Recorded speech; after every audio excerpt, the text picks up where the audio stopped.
All right, welcome back. It is 6:24. Let's get a check of Kevin O'Neill, who's back from his honeymoon. And what was the best part of your honeymoon, Kev, that you're actually allowed to talk about on TV? It was great. It was all inclusive. We decided to go all inclusive, and so you just eat and drink like a king. So my taste buds in my stomach were sad to leave Aruba, but my liver is thankful that we left Aruba when we did. So it was a great time, certainly. Oh, that's great. We're glad to have you back. Great, and glad to be back at work and hearing a first ever live shot from this location, the Seth Gates house. Now the Gates House Museum in Warsaw, New York. Over 175 years old is this building. At one time, the house of Seth Gates. So now, volunteer curator George Almeter, what is this used for now, this building? It is used to showcase Warsaw's rich history. And it is quite a rich history. For a small village, a lot of amazing things happen here, and a lot of amazing people happened out of here, didn't they? Yes, we had local people who became national figures in national history. What industries were big in Warsaw?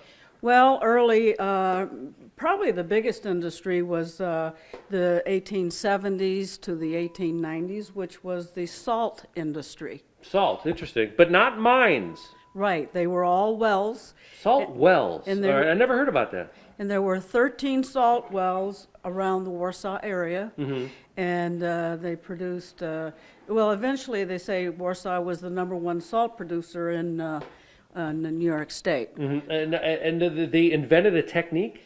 Well, there was a man called Duncan who actually, all his techniques have now gone to Morton salt, which is in Silver Springs, still exists.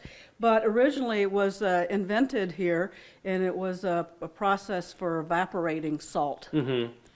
Sort of like fracking a little bit, sort of like hydraulic. Yeah, they pushed water down in the wells, and then pushed the salt up and dried it, evaporated the salt so they could put it in bags and ship it. Now wait till you guys hear about the greatness of Seth Gates. Also, I'm going to tell you something about Western New York, about Warsaw specifically, that's a tremendous source of pride, I think, for all of Western New York, and you'll remember it forever. That's coming up next half hour downstairs from the Gates House Museum.